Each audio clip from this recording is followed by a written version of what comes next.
Later today, President Obama meets with House Republican leaders 2 days after he called for an end to partisan bickering in his State of the Union address. The GOP has been emboldened by recent election victories, and the president will need their cooperation in getting his agenda passed. And for more now, we're joined by David Marks, senior editor for Politico. Good morning, David.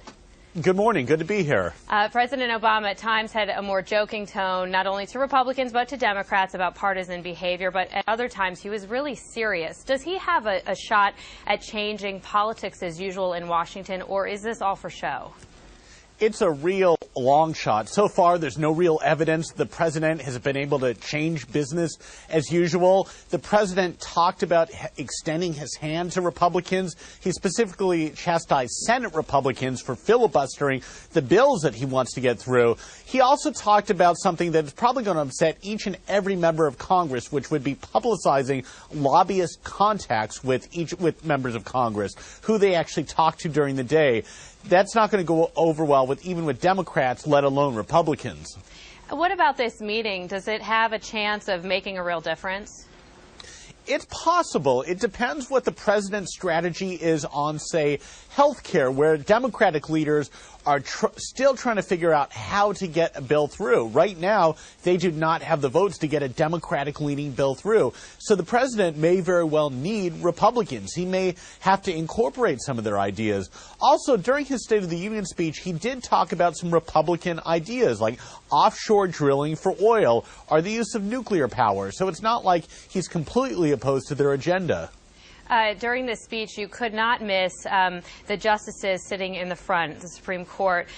They were chastised at one point by President Obama for their recent decision on elections and finance.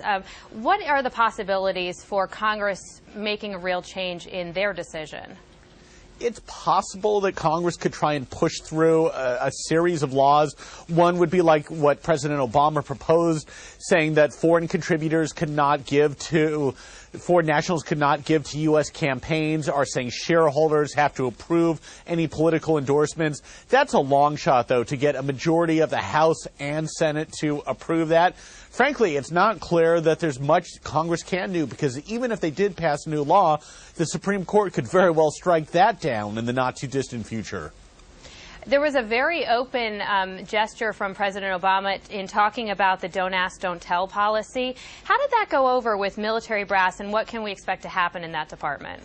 The military brass did not look none too pleased. The gesture from Supreme Court Justice Samuel Alito has gotten a lot of notice, but I was watching what the generals and the Joint Chiefs of Staff were doing. They were essentially sitting there in stone-cold silence. They, of course, have tussled with past presidents over this policy. It's not that all of them are necessarily opposed to it, but they probably don't want it negotiated out in public. They want it done behind the scenes between the White House and the military negotiators. And President Obama spent about the first 30 minutes or so focusing on jobs and his plan moving forward. Do you think that the plan that he proposed is going to be effective?